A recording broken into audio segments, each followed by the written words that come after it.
vas bien. Donc aujourd'hui, je te contacte dans le cadre d'une interview un peu globale, multi-compétences transverses sur la thématique des hauts potentiels intellectuels ou zèbres ou surdoués, ça dépend comment on va les appeler. Et l'idée, c'était de travailler avec toi sur ta perception des choses concernant les relations émotions, intestin, cerveau. Et je t'avais soumis quelques questions et aujourd'hui, ben, c'est le jour J pour que nous puissions mettre en place cette interview. Et j'aborderai sur les aspects préparation mentale avec Didier Don, qui est un autre coach à Toulouse ici. Entendu. Voilà. Allez, c'est parti pour la première question. En fait, comment la nutrition affecte la gestion émotionnelle chez les hauts potentiels intellectuels, les surdoués, les zèbres, appelons-les comme on veut? C'est une question qui va nécessiter de développer plusieurs des termes qui sont employés. La première, c'est la notion de haut potentiel intellectuel, de surdoué ou zèbre, qui peut faire l'objet de nombreux écrits, puisque même si l'expression paraît évidente, elle ne recouvre pas la même chose chez tout le monde.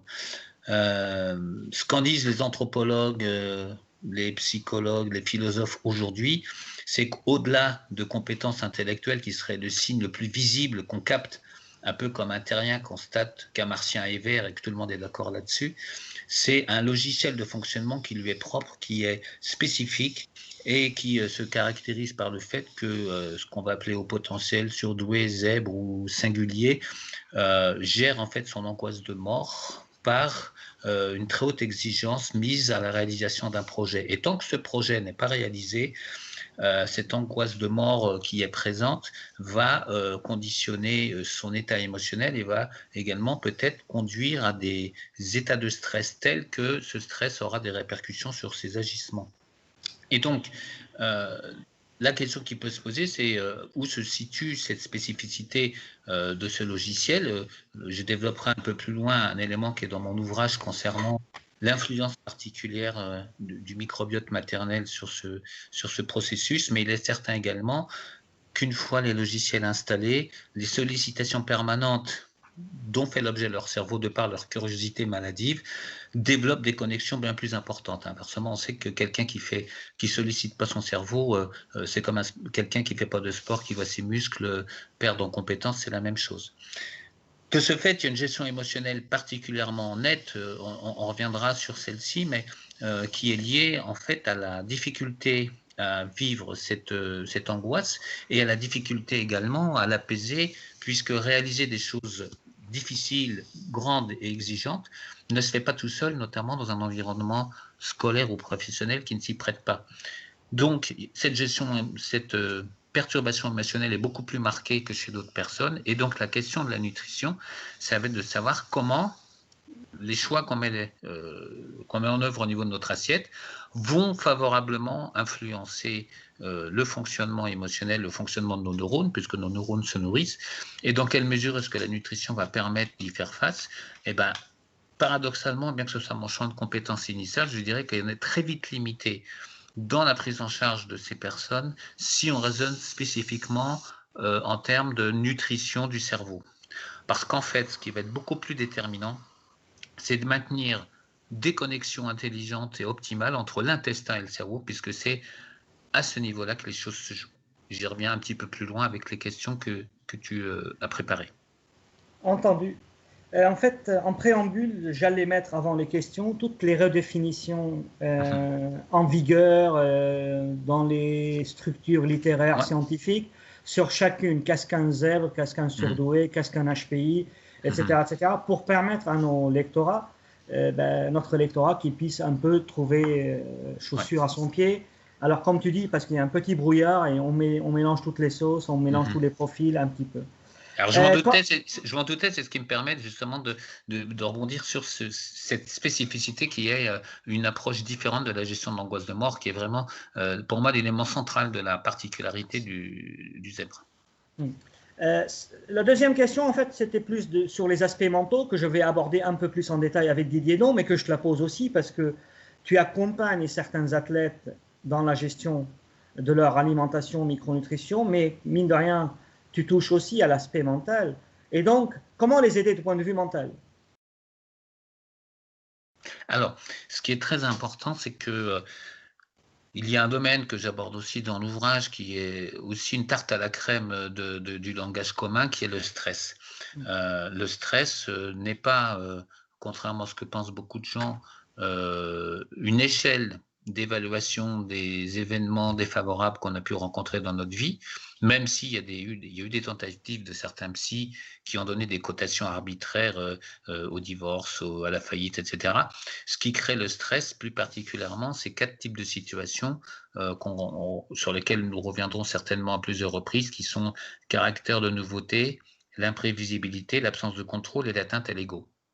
Donc d'entrée de jeu, face à son projet qui n'est pas forcément clair, face à sa particularité qui n'est pas forcément intégrée, le zèbre, à tout moment, rencontre, de par sa propre structure mentale, une situation de stress, puisque l'atteinte à l'ego est souvent là, l'imprévisibilité aussi, puisque parfois des élèves qui ont des compétences intellectuelles doivent essayer de s'ajuster pour entrer dans le cadre institutionnel de l'enseignement. L'atteinte à l'ego peut aussi venir du regard posé par les autres sur le faillot qui travaille toujours trop bien. Et même au cœur de la cellule familiale, un enfant qui arrive comme un martien dans la famille a un caractère de nouveauté, il est imprévisible, il échappe au contrôle. C'est quoi ce gamin qui s'intéresse à l'astronomie au lieu de jouer aux billes? Et il touche à l'ego, donc il génère lui-même des réactions de stress dans son environnement. Ce qui veut dire que ce stress-là va conduire à des comportements spécifiques de lutte, de fuite ou d'inhibition qui l'amènent souvent à commettre des erreurs ou qu'il va interpréter tranquillement avec son cerveau intelligent qui travaille un peu à la vitesse de la tortue, qui va dire: «Je suis en train de faire des conneries, je suis en train de faire des conneries» et donc l'accompagnement, de mon point de vue, consiste d'une part à évaluer le niveau de stress réellement cumulé, à à comprendre ces situations et à les anticiper et évidemment aussi à désamorcer toute l'anxiété qui en découle, puisque l'anxiété vient souvent de l'anticipation prématurée, j'allais dire, d'événements à venir et le constat qu'on n'a pas de solution pour gérer ces événements-là. Et l'anxiété va venir du fait que j'ai pas de plan B, j'ai pas de plan B, j'ai pas de plan B. Et cette anxiété rajoute une composante défavorable. Et ce qui est intéressant, c'est que ce stress chronique influence le fonctionnement de l'intestin et l'étanchéité de la muqueuse, ce qui en retour crée des désordres qui vont aggraver la vulnérabilité au stress et l'anxiété. C'est-à-dire qu'à un moment donné, quand le tableau décompense, on a l'œuf et la poule, on ne sait plus qui a précédé l'autre. Et l'objectif donc de faire un accompagnement mental va aussi passer par une nutrition adaptée au niveau de l'intestin pour permettre de fabriquer les neurotransmetteurs qui vont permettre d'atténuer l'anxiété, de mesurer le stress. Donc, un intestin irritable, automatiquement, va générer des signaux peut-être néfastes au fonctionnement du cerveau. Totalement, et plus les perturbations intestinales vont être marquées pour des raisons diverses et variées, moins la personne aura accès à son cerveau intelligent, à tel point d'ailleurs que dans beaucoup de situations pathologiques, on met des fois 10 minutes à un quart d'heure à pouvoir faire en sorte que le patient accède à son cerveau intelligent, tant c'est le limbique et le stress qui dominent ses agissements, ses comportements, et il est donc dans l'incapacité de l'utiliser intelligemment, alors que précisément, il aura besoin de toute son attention pour s'approprier ce qu'on va lui expliquer. Entendu. Donc, j'ai cru comprendre que l'approche ciné que tu abordes par rapport au stress sera un axe majeur dans ton prochain livre. C'est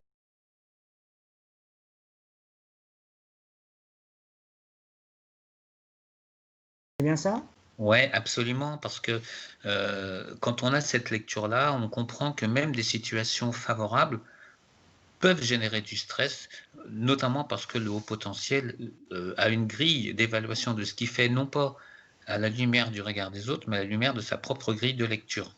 Et que être en mesure de gagner quelque chose auquel on s'est préparé depuis des années peut créer un stress majeur sur le plan de l'ego, puisque beaucoup de personnes qui ont cette particularité zèbre ou autre ont une espèce de statut d'imposteur, c'est-à-dire qu'ils sont convaincus que leur apaisement va venir dans la victoire dans un grand tour, dans la victoire sur un grand chelem, mais au moment où ils touchent du doigt le Graal, ils se rappellent qu'ils ont été éduqués pour pouvoir entrer dans le moule familial, dans l'idée qu'ils n'en étaient pas capables, et donc ils se sentent dans la peau d'un imposteur, et leur ego dans ce contexte-là, va les amener à rater la course, à se blesser, à être malade ou à renvoyer tous leurs services dans le filet. C'est-à-dire que usuellement, on pense que ce qui crée un stress, c'est une succession d'événements défavorables, mais une perspective très favorable et imprévue peut également conduire à du stress. Et il y a très peu de préparateurs mentaux qui ont accès à ça. Et la majorité des gens qui travaillent dans ce domaine vont plutôt être sur la cognition et la conscience, alors que les ressorts du stress se jouent au niveau de l'inconscient. Donc, on ne va pas s'adresser au bon cerveau pour atténuer le stress de ces champions. Et comme ils perçoivent qu'on ne s'adresse pas au bon niveau de communication et qu'on ne les entend pas, on va même majorer leur stress en leur faisant un travail dit pseudo-travail mental. Entendu. Ça me parle, ça me touche un petit peu parce que je l'ai vécu avec mes propres enfants. L'histoire de l'imposture, l'histoire d'avoir la victoire, et après se poser plein de questions métaphysiques du style, est-ce que je la mérite bien cette victoire? Est-ce qu'il y avait suffisamment de concurrence ce jour-là pour que ma victoire ait une valeur, une symbolique particulière? Est-ce que j'ai vraiment gagné? Et après, qu'est-ce qui se passe? Et qu'est-ce qui va se passer quand je vais me faire latter lors de la prochaine course? Donc, ça me parle et oui, ça m'interpelle aussi et ça fait partie des réflexions que j'ai menées moi en tant que papa. Je ne parle pas du coach ni quoi que ce soit. Et de dire, voilà, à quel moment ce cerveau va se calmer, quoi, de dire, ok, savoure. Et en fait, je me suis rendu compte que des fois, il ne savourait même pas les victoires. Parce que soit parce qu'il passait par le stade, c'est normal, j'étais préparé pour, soit parce que, est-ce que je la mérite, cette victoire? Ou est-ce que c'était sur un malentendu? On la minimalise, voilà. Voilà. C'est ce qui se passait avec Borg, notamment. On racontait qu'après avoir gagné un tournoi, il mangeait tout seul et il était déjà en train de se projeter sur le tournoi suivant parce qu'il était convaincu que sa vie dépendait du fait de continuer à gagner, quoi. On va avancer sur la question 3. C'est un sujet, je sais, qui te touche parce que nous avons eu l'occasion de discuter à plusieurs reprises. On parle de HPI, haut potentiel intellectuel. Et ton corps de métier, c'est gérer les HPI aussi, les hyperperméabilités intestinales. Donc, si tu as bien remarqué, les deux ont le même sigle. Allez, qu'est-ce qu'il y a comme lien de causalité?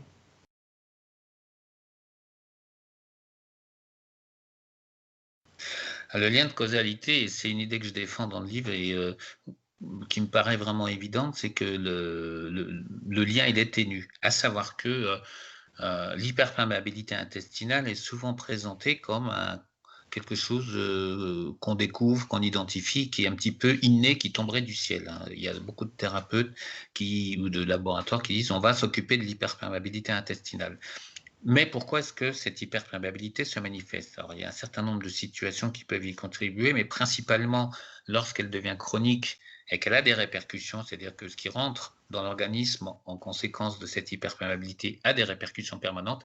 Donc, les deux éléments clés, c'est la présence de ce que les experts appellent une dysbiose, ce qui ne veut pas dire grand-chose, on va dire un déséquilibre majeur de la flore, et le stress qui lui-même augmente la perméabilité intestinale. Mais si on remonte aux sources du statut et de la constitution du haut potentiel et de la période fœtale et de l'embryologie cérébrale, je pense qu'il y a des mécanismes de connexion très performants qui se mettent en œuvre lorsqu'il y a par exemple une candidose maternelle qui est particulièrement importante. Sur Internet, sur beaucoup de blogs, on voit beaucoup d'auteurs qui dézinguent le candidat comme étant un ennemi à abattre et qu'il faudrait s'en débarrasser. C'est une vision de l'esprit qui, pour moi, est tout à fait insuffisante, qui me rappelle ce que l'on disait à propos des animaux utiles ou nuisibles. Et pour moi, le candidat, il est présent dans l'intestin, il y a une utilité, je l'explique dans l'ouvrage par rapport au système immunitaire. C'est un petit peu le sanglier du microbiote, c'est-à-dire que c'est plutôt sa présence à un niveau exagéré qui peut poser problème. En tout cas, pour moi, il envoie des messages très importants qui font qu'il y a des connexions particulières qui vont se faire chez l'enfant. Et ces connexions particulières le rendent vulnérable au niveau émotionnel, on l'a vu juste avant. De fait que cette vulnérabilité émotionnelle, fragilisant l'immunité et augmentant l'hyperperméabilité intestinale, va contribuer très très tôt à ce qu'un cercle vicieux apparaisse, qu'on ne réglera ni en travaillant spécifiquement sur la candidose, ni spécifiquement sur le stress, ni spécifiquement sur l'hyperperméabilité, mais en ayant une approche transversale qui englobe également la découverte de son profil par le patient en question, le fait qu'il puisse le verbaliser, et travailler sur la découverte finalement de son mode d'emploi qui est, à mon avis, crucial dans l'accompagnement psy. Et c'est seulement à partir de ce moment-là que ce qui va être mis en œuvre pour limiter les dégâts collatéraux de l'hyperperméabilité et de la candidose permettra d'améliorer son état biologique, son état cognitif, son état émotionnel et son état somatique. Donc, la question connexe pour moi, un HPI, donc haut potentiel intellectuel, est-ce qu'il est programmé pour avoir systématiquement une fragilité immunitaire?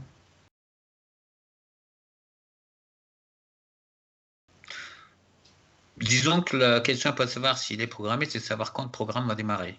Ok. Donc, il est exposé à ce risque-là. Ouais, bien évidemment. Et en fonction du mode de stress qu'il va adopter, comme on l'a évoqué à la question précédente, tous ceux qui vont être plutôt sur une prédominance de stress inhibé, c'est-à-dire, en gros, c'est le papier d'Arménie qui se consume, pour prendre une image, vont être à très fort risque de développer des pathologies chroniques ou auto-immunes à partir du moment où leur prédisposition immunitaire les y prépare. Alors, c'était pas marqué dans mes questions, mais ça me vient maintenant. Et puis, ayant discuté avec toi à plusieurs reprises, est-ce que le remède pour un HPI, pour s'apaiser, ne serait pas la pratique de sport, peut-être hors compétition, mais du sport plutôt loisir santé? C'est pas sûr parce que peut-être que la réalisation de son projet d'excellence passerait par l'accomplissement de quelque chose qui puisse être identifié aux yeux des autres et qui permettra à ce qu'on puisse, comment dirais-je, affirmer qu'il a ce statut de champion ou autre. Mais ta question en masque une autre, c'est est-ce que le contexte du sport de haut niveau est bénéfique ou néfaste aux hauts potentiels et aux zèbres qui évoluent dans des sphères fédérales ou autres? Globalement, je dirais qu'il faut qu'il arrive à réussir ce pour quoi il est programmé en dépit de la lourdeur et du caractère inapproprié de l'encadrement du sportif de haut niveau. Entendu. Je pense qu'on a pas mal de noms en commun et inutile de les dévoiler aujourd'hui.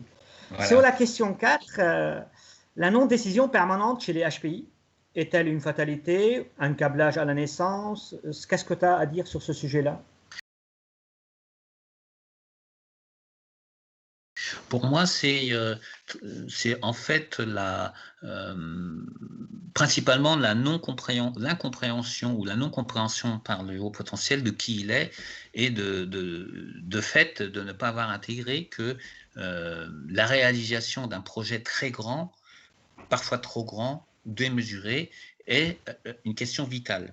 Et qu'il met la barre tellement haut dans ce qu'il estime être capable de réaliser, ou dans ce qu'il estime être de son ressort, qu'il va sombrer dans la procrastination et il va préférer se saborder et se comporter comme un terrien pour limiter la souffrance de ne pas y arriver, mais il remplacera une souffrance par une autre. J'ai quelques exemples en tête, je pense notamment à un pianiste anglais, Keith Emerson, qui était un des plus grands musiciens rock pianistes de l'histoire et qui avait une maladie neurodégénérative de la main droite qui progressivement l'empêchait de jouer comme il estimait devoir jouer et qui a réglé le problème en se tirant une balle dans la tête. C'est-à-dire que la non-décision est quand même une décision en soi puisque c'est accepter de vivre un stress inhibé où en refusant de prendre une décision, on choisit le moindre mal.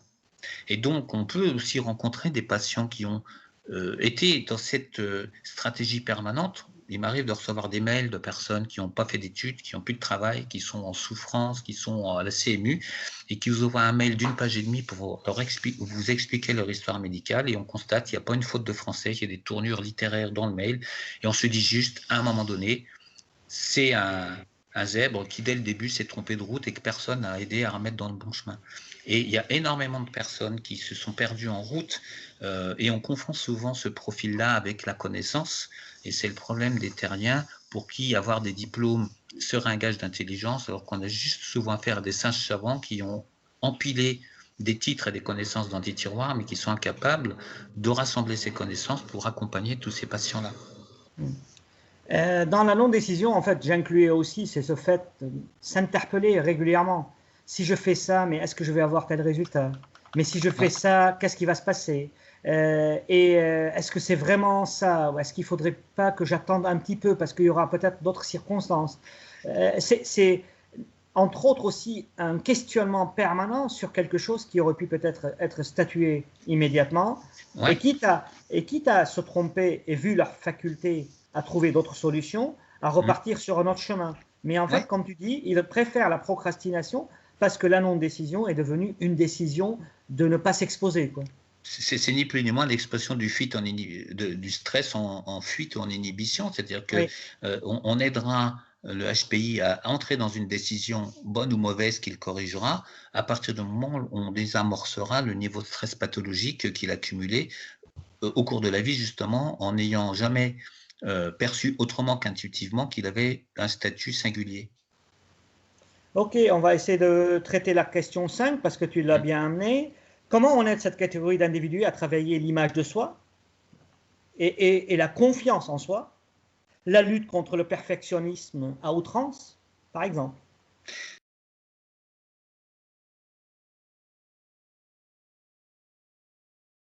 Alors, la lutte contre le perfectionnisme à outrance, je dirais que la notion de perfectionnisme à outrance est déjà un jugement de valeur porté par des non-zèbres sur le fonctionnement des zèbres. L'accompagnement optimal doit au contraire consister à dire aux zèbres que son perfectionnisme fait partie de son mode de fonctionnement et qu'il doit apprendre à se méfier de son mode de fonctionnement en acceptant une plus grande souplesse par rapport à ça. Et la souplesse psychologique est le propre du cerveau préfrontal qui pourra d'autant plus facilement intervenir qu'on aura géré en amont le stress pathologique de ce haut potentiel qui, à un moment donné, se rassure. C'est-à-dire que le perfectionnisme est une manière d'être dans l'hyper-contrôle et contrôler une situation atténue le stress qui y est associé.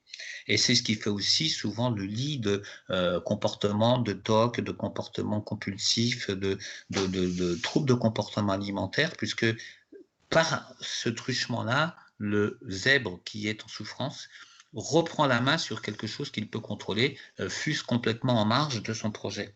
Et donc, ça va passer donc par deux voies, lui faire comprendre qui il est, comment il fonctionne, et l'aider à mettre le doigt sur les manifestations du stress associées à son fonctionnement et à son rapport aux autres. Et à partir du moment où ces deux aspects-là sont correctement travaillés, il va pouvoir essentiellement utiliser ce logiciel très, très performant qui lui permet de faire deux ou trois choses à la fois. Souvent, on va dire à un zèbre épanoui, comment tu arrives à faire tout ça? Et lui, s'est jamais posé la question. Il se demande même comment il n'arrive pas à en faire plus.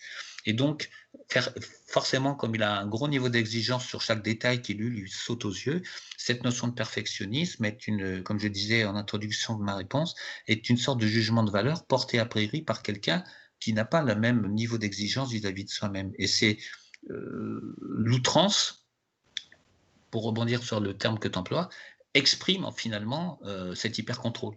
Donc, on ne va pas changer le perfectionnisme, on va juste l'aider à ce que 80%, voilà, à ce que 80% de son énergie soit constructive et non pas soit pénalisante. D'accord, c'est ce que tu appelais aussi le mécanisme d'autosabotage, quoi. Oui, absolument.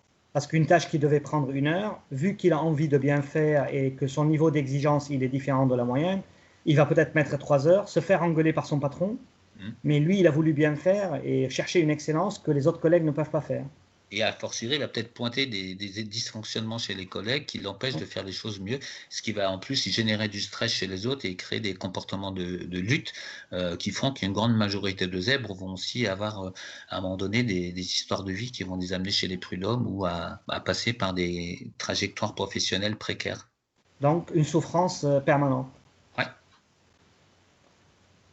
Sur la question d'après, est-ce que l'hyper-exigence au quotidien développe chez ces individus un stress chronique qui fragilise le métabolisme? Tu as répondu déjà en partie tout à l'heure. Comment la nutrition et le sport peuvent y remédier ou compenser?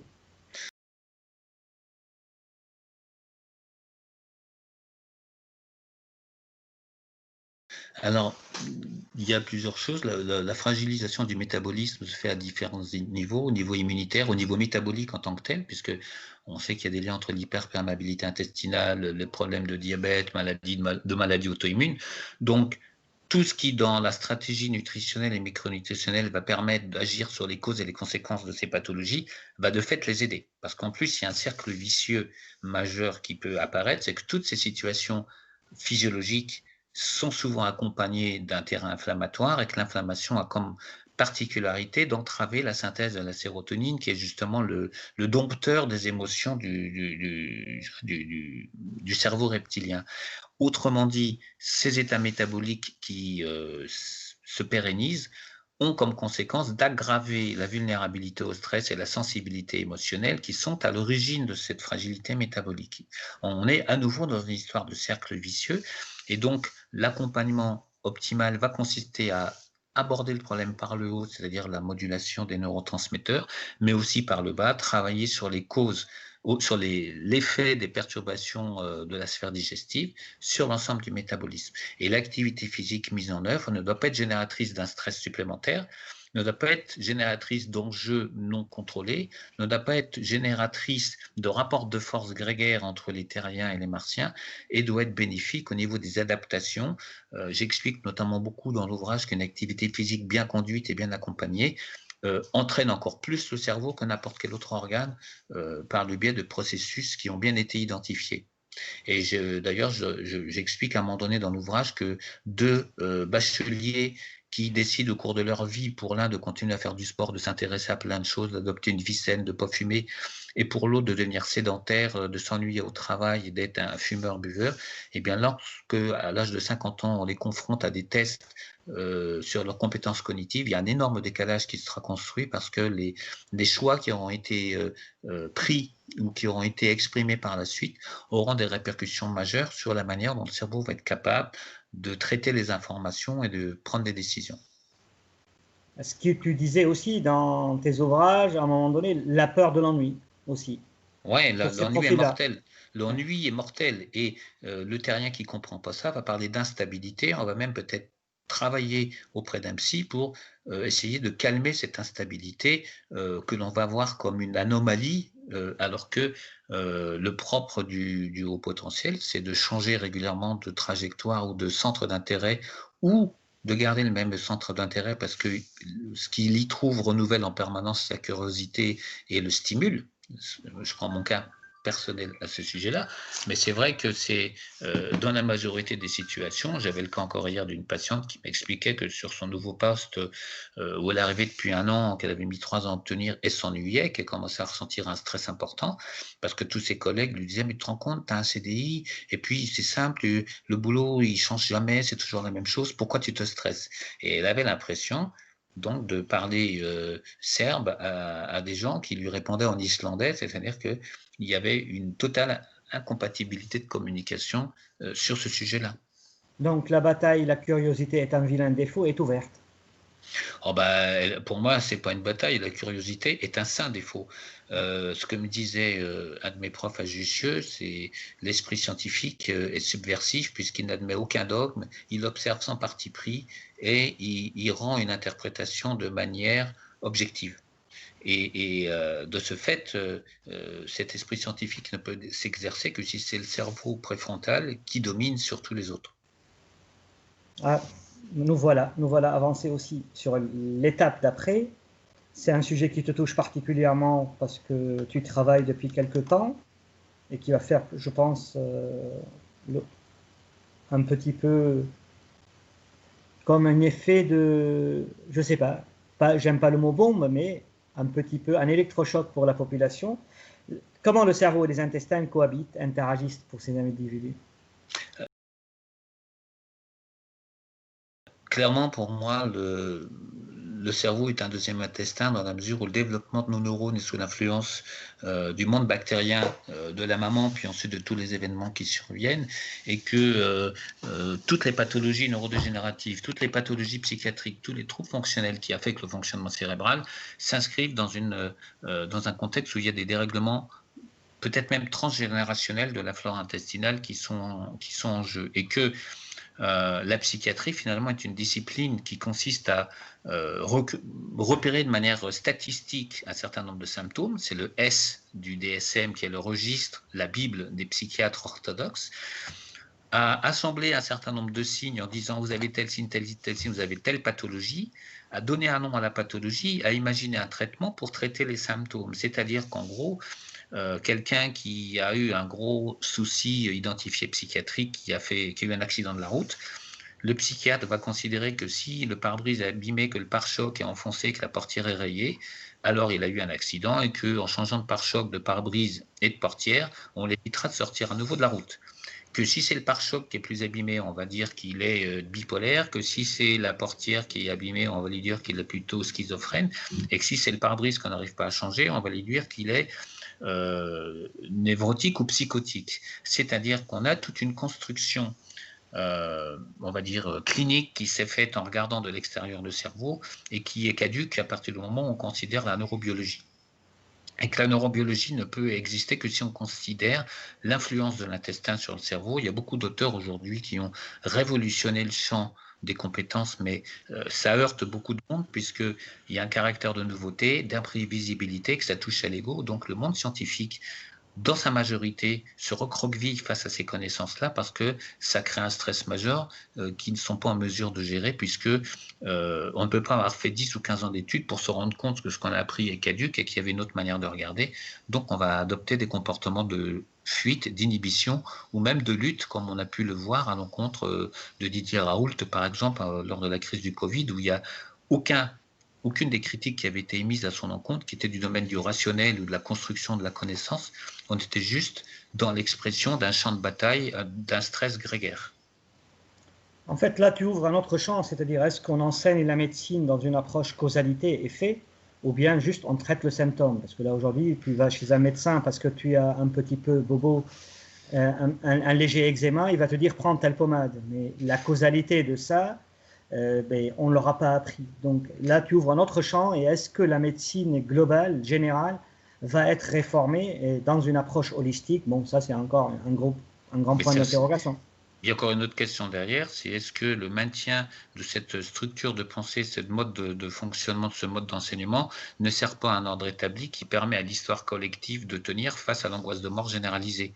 Autrement dit, si tout ce qui est appris, tout ce qui est connu donne du sens à la façon dont la société aborde la question de l'angoisse de mort, alors il est hors de question d'ouvrir la porte vers la curiosité et le questionnement ouvert, puisque l'imprévisibilité et l'absence de contrôle pourraient réveiller le stress et l'angoisse de mort chez les gens qui n'ont pas posé la question sociétalement de ce que ça veut dire. François Sureau soulève parfaitement cette question à propos de la crise liée au Covid-19, c'est que la société s'est construite, la société moderne, sur une espèce de mythologie ou de croyance selon laquelle il ne peut rien nous arriver, qu'on serait presque immortel, et que donc la science qui soigne les symptômes, c'est le garagiste qui répare les pièces. Bien évidemment, elle a un rôle philosophique dans le maintien de cette croyance. Et à partir du moment où un nouvel événement survient, qui a un caractère de nouveauté, d'imprévisibilité, qui échappe au contrôle, il crée un stress à l'échelle de la société qu'on va traiter en se rassurant, quitte à ce que ce soit au prix de mesures liberticides qui sont librement consenties par les gens, puisque ça contribue à calmer l'angoisse généralisée. Autrement dit, et c'est un des points que je soulève dans la conclusion du livre, à quoi sert ce que l'on enseigne? Est-ce que ce qu'on enseigne vise à créer un citoyen autonome capable d'aborder la nouveauté avec curiosité, ou est-ce qu'il vise à faire des citoyens capables de rentrer dans le moule et de faire tenir l'histoire collective de la gestion de l'angoisse de mort? Oui, vaste débat qui s'ouvre petit à petit à nous face à cette crise qui a pris tout le monde de court et que tout le monde s'est inventé un petit peu un schéma pratique. On arrive à la question 8, elle est subsidiaire, elle est connexe, elle est tout ce qu'on veut, mais j'aimerais bien avoir ton avis sur est-ce qu'il y a une alimentation spécifique à prodiguer à ce genre de profil?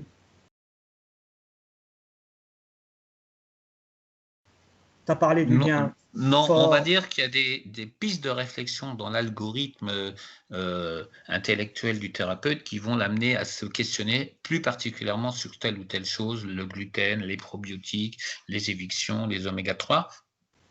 Après, la manière dont le conseil ou le profil nutritionnel doit être amené au patient ne doit pas non plus être générateur de stress, et c'est un point également que j'aborde dans le livre, c'est que beaucoup d'injonctions qui sont faites dans le domaine de la nutrition se font sur un mode limbique qui peuvent majorer le stress du patient et qui sont dans le déni de la réalité, puisqu'on pense souvent que pour bien manger, il suffit de savoir et de vouloir, et qu'on peut forcément, et que tout acte alimentaire est le fruit d'une décision rationnelle. Donc, à partir du moment où on est dans cette logique, ben, on va dire aux gens, pour votre santé, évitez de manger trop gras, trop sucré, trop salé, évitez de grignoter dans la journée, mouche tournée, dit bonjour à la dame. C'est-à-dire qu'on est dans ce genre de choses. Moi, ce qui me paraît important, avant toute réforme alimentaire, c'est de comprendre, pourquoi les gens mangent comme ils mangent, qu'est-ce que nous informe, qu'est-ce que nous apprend la manière de manger de la personne. 2, est-ce qu'on peut le faire passer en mode mental intelligent pour lui expliquer l'impact de son alimentation sur ses symptômes et sur son bon état de santé. Et 3, quels sont les axes les plus vraisemblables sur lesquels on va intervenir, donc régime d'éviction, apport en oméga 3, alimentation, circuit court, etc., qui sont des recommandations qu'on voit sur beaucoup de sites, mais qui s'adressent aux gens à partir du moment où c'est leur cerveau intelligent qui va être capable de réceptionner l'information. Et c'est l'un des travers aussi, tu parlais de l'enseignement, de la philosophie de la nutrition qui est largement inspirée du dogme judéo-islamo-chrétien du flagrant délit de délinquance alimentaire, où il faut expier des fautes qu'on n'aurait pas commises avec le concept de la détox. Il y a des gens qui font de la détox alors qu'ils mangent sainement, le concept de la mauvaise alimentation, le concept du trop gras, trop sucré, parce que quelque part, on a l'impression qu'on n'a pas compris que l'acte alimentaire, c'est un conflit permanent entre la pulsion de vie et la pulsion de mort, et que donc en soi c'est anxiogène et qu'on le règle par des comportements archaïques. Et que pour faire passer le patient en mode intelligent, pour lui faire comprendre que ce qu'il fait pourrait être modifié, ça nécessiterait d'avoir beaucoup plus de bagages dans la communication, dans les modes mentaux et dans la psychologie, que dans la culture nutritionnelle en tant que telle, qui est accessible partout. Et c'est le problème, c'est que beaucoup de gens font de la nutrition sans avoir le bagage qui permette de rendre audible le discours qu'ils adressent à leurs patients, ni même de le rendre cohérent. Donc, quelqu'un avec un œil avisé comme le tien, s'il se balade 1 heure dans un supermarché, juste comme ça, il se balade, sans faire des courses, et il observe les chariots, il est capable d'identifier un petit peu dans quel état émotionnel elle est cette personne. Oui, et en général, ça c'est bien corrélé au nombre de rouleaux de papier qu'il y a dans le caddie, parce que bien évidemment, ça va aussi m'informer sur l'éventuel état d'équilibre ou de déséquilibre du microbiote et de la santé intestinale des gens en question. Ok, on va avancer sur la question 9, si tu permets. Ouais. Quelles sont les gymnastiques du cerveau, les routines quotidiennes qui permettent à ces individus de garder toujours un pied dans le monde qui les entoure?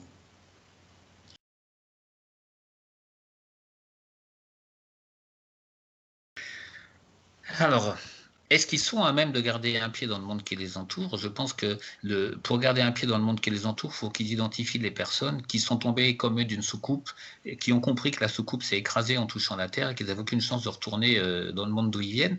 Et donc, par la pleine conscience de leur particularité, qu'ils soient capables de se mettre en lien avec des gens qui vont nourrir leur intelligence et d'être capables de comprendre jusqu'à quel niveau de lien ils peuvent aller avec d'autres.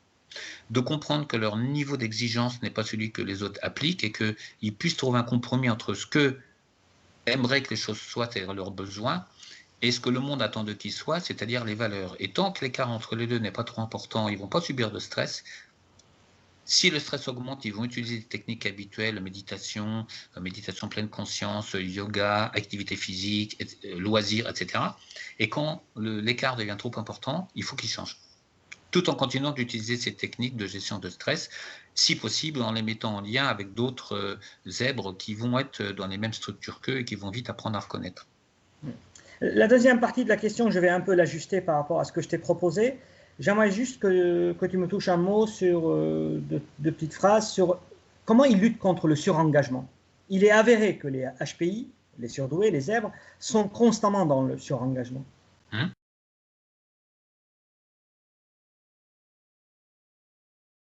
Il faut alimenter leur organisme de telle manière qu'ils soient capables de s'adapter à ce niveau d'engagement hors norme.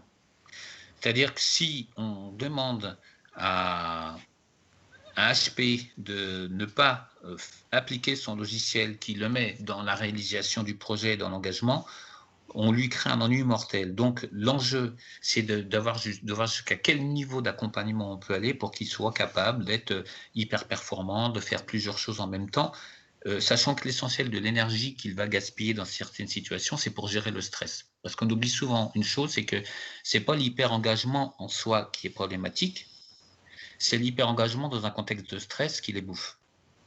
C'est la même chose qu'en matière d'entraînement, ce n'est pas la quantité d'entraînement qui fait le surentraînement, c'est le contexte dans lequel l'activité se déroule. C'est exactement la même chose. Parce que on est d'accord, il est pris entre plusieurs feux, quoi. Qu'est-ce qu'ils vont dire les autres? Il en fait trop, il fait le faux cul. À partir du moment où il est au clair avec son statut, ce que disent les autres, il s'en branle. Je le dis vulgairement, mais s'il a dépassé ça, il va, le juge le plus intègre et le plus, va dire, critique, lucide de ce qu'il fait, c'est d'abord lui-même. Ce qui nous amène à la dernière question, et après, si tu as envie de rajouter des choses, fais-toi plaisir. Ces individus sont-ils condamnés à vivre en marge de la société avec leurs propres repères et souvent en errance émotionnelle? Parce que tu en parles souvent de l'errance émotionnelle pour ces gens-là.